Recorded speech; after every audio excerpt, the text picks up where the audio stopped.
Estamos en el Seminario de Derecho Crítico, Desaparición Forzada, Racismo y Discriminación hacia una comprensión del caso mexicano en el CIESAS del DF. Y vamos a tener una breve charla con Nayeli Lara de la Fundación para la Justicia y el Estado Democrático de Derecho. En primer lugar, quisiera que me explicaras cómo surge esta fundación y qué tipo de especialistas trabajan en ella y a qué se dedica exactamente. La organización surge en 2011 a raíz de ya algunas masacres que se han dado de personas migrantes en territorio mexicano que iban en tránsito hacia Estados Unidos. Entonces empiezan a documentar los casos de familias de Centroamérica, principalmente Guatemala, El Salvador y Honduras, que no vuelven a tener contacto con las personas que están migrando. En estos tres países ya se estaban organizando familias que tenían muchos casos documentados, entonces como fundación nos acercamos también a ellos y principalmente empezamos a documentar casos que pudieran estar cerca de los eventos de las masacres que comienza a haber en el país. Son 3 masacres las que la fundación trabaja.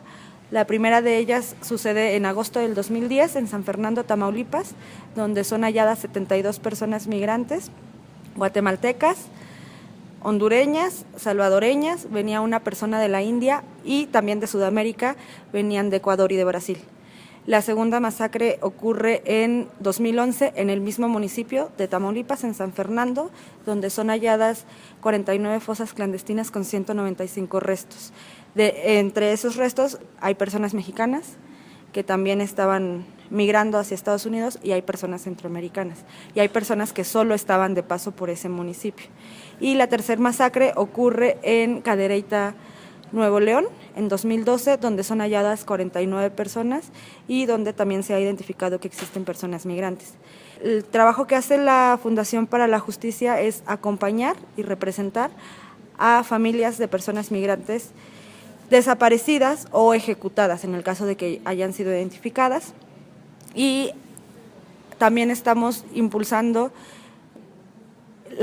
crear políticas públicas para que el trabajo del Estado sea en favor de las víctimas.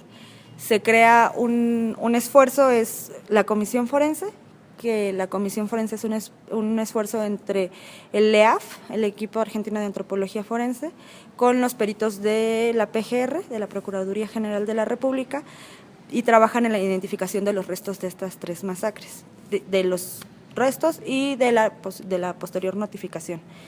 Y la otra es la creación del mecanismo de apoyo exterior, recientemente creada, que es lo que permite ahora a las familias, se creó en diciembre del 2015, que lo que permite es que las familias puedan interponer las denuncias desde su país de origen. Lo que pasa con el fenómeno de la desaparición de migrantes es que las familias no tienen acceso a la justicia mexicana. Entonces, estas 2 políticas públicas se crean de mano de las familias, con exigencias de las familias, y lo que nosotros hacemos es ser como el interlocutor entre lo que las familias están pidiendo y el Estado para que pueda cumplir sus demandas. Y ahí nosotros hacemos un papel, jugamos un papel de observadores también. El equipo está conformado por 2 áreas principales, que es el área jurídica, donde hay abogados y se hace todo el trabajo de litigio y de representación, y el área de acompañamiento, documentación y análisis de contexto.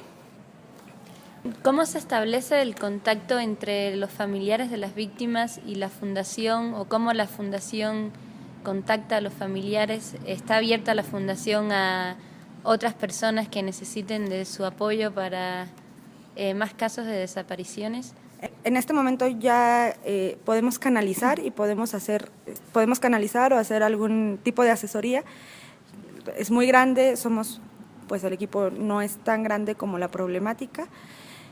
Nos contactamos a través de los comités de familiares en los países de origen, y además tenemos a una abogada en El Salvador, una abogada en Guatemala y una abogada en Honduras trabajando para la fundación. Entonces el contacto es a través de las abogadas o de parte del equipo que está directamente allá, que también en algunas ocasiones viene en apoyo de psicólogos, también para dar el apoyo a los familiares, el contacto con los psicólogos. Algunas de estas masacres que ustedes atienden han sido relacionadas con como ajustes de cuentas o amenazas de los cárteles, y si fuera así, ¿por qué migrantes, no? ¿Por qué recae esto sobre los migrantes? Si son amenazas al gobierno. Lo que pasa es que los grupos del crimen organizado diversifican sus acciones. Ya no solo trafican con drogas, también trafican con personas, y muchas veces las redes de coyotes, que son las personas que pasan a los migrantes a los Estados Unidos, están coludidas. Y la otra es el control de territorio. Entonces, las disputas entre, por ejemplo, San Fernando, está el cártel, hay 2 cárteles en disputa, y por peleas entre ellos, a lo mejor alguien no pagó el cobro de piso, que puede ser una de las hipótesis, y por eso agarran a grupos grandes, porque el coyote no pagó el derecho de piso que tenía de pasar por ahí. O la otra es que en realidad, pues a los migrantes aquí en México se les pone precio, ¿no? Y tampoco tienen un costo muy elevado. La población migrante desaparecida es totalmente invisibilizada por el Estado mexicano. El fenómeno de la desaparición de personas en México es cada vez más grande. No hay cifras exactas, no hay estadísticas, no hay bases de datos. Mira, la base de datos que existe es únicamente por denuncias a la PGR, y pues las familias de migrantes no pueden denunciar, entonces no hay una cifra exacta, pero sí sabemos que el tránsito de personas, o sea, México ahora representa uno de los corredores con más flujo de migrantes, y es una población entonces a la que no le cuesta, no tiene un costo político para el Estado mexicano que se desaparezcan migrantes, ni quien los vaya a buscar, ¿no? Entonces por eso tampoco se están creando o se están modificando las políticas que existen para la protección del tránsito, ¿no? Y el Plan Frontera Sur lo que hace es expulsarlos, deportarlos. Y los planes de seguridad lo que hacen es que los agentes de migración entreguen a lo mejor al crimen organizado, que la policía esté coludida con el crimen organizado, pero tampoco se puede definir una sola hipótesis, no hay investigaciones certeras, ni hay buenas investigaciones que nos puedan aportar a qué es o por qué la población migrante, pero sí puede ser mucho por la diversificación y porque tampoco representan, son invisibilizados en el país, no representan un costo mayor. Se habló durante las conferencias en el seminario de que se maneja un concepto para hablar de las víctimas de una población vulnerable por cuestiones de clase, género o procesos de racialización. Puede ser una víctima más inmediata, ¿no?, de una violación magna de sus derechos humanos. Entonces te quería preguntar cómo en este caso de los migrantes crees que se pueda articular pues estos 3 aspectos, ¿no?, que confluyen a veces para decir que una población es vulnerable, como racialización, género y pobreza. Sí, bueno, la pobreza es el hecho de que ellos tienen que salir expulsados de sus países porque no tienen los niveles económicos para sostener a una familia grande, entran a México y tienen que pagar y pagar y pagar en cada uno de los estados, a lo mejor extorsiones. México es un país que realmente también trata muy mal a los migrantes, está tal vez este término de discriminación o vulnerabilidad por racialización, es esto lo que los vulnera aún más en su tránsito por México, ¿no? Son población mexicana, son población que es discriminada, es población que no es tomada en cuenta, entonces eso podría ser, es un factor para que los grupos del crimen organizado los vean como una población, o sea, sean una población mucho más vulnerable, pasan sin documentos, además, entonces sí, son como, hay un informe de Amnistía Internacional del 2012 que son las víctimas invisibles de México, ¿no? Por este concepto de que ellos, además, ellos mismos sientan que están cometiendo un delito aquí por pasar sin documentos, lo que los expone aún más todavía, ¿no? Porque tienen miedo a todo y es muy probable que por ese miedo que tengan de estar en un país sin documentos, sean más propensos o más vulnerables a caer en cualquier grupo, o sea, ser víctimas de cualquier grupo del crimen organizado. Y pero ahí, por ejemplo, es importante que tú estuviste mencionando que a veces encuentran mexicanos que también están migrando, entonces a veces por estos grupos no hay una discriminación en otro sentido entre quiénes son mexicanos y quiénes no. En todo caso es una población en tránsito que a lo mejor en la localidad que está no conoce a nadie. Sí, podría ser porque se han encontrado, bueno, está la masacre de los 72, que todos eran personas migrantes, que es un grupo grande que sí van contra esa población.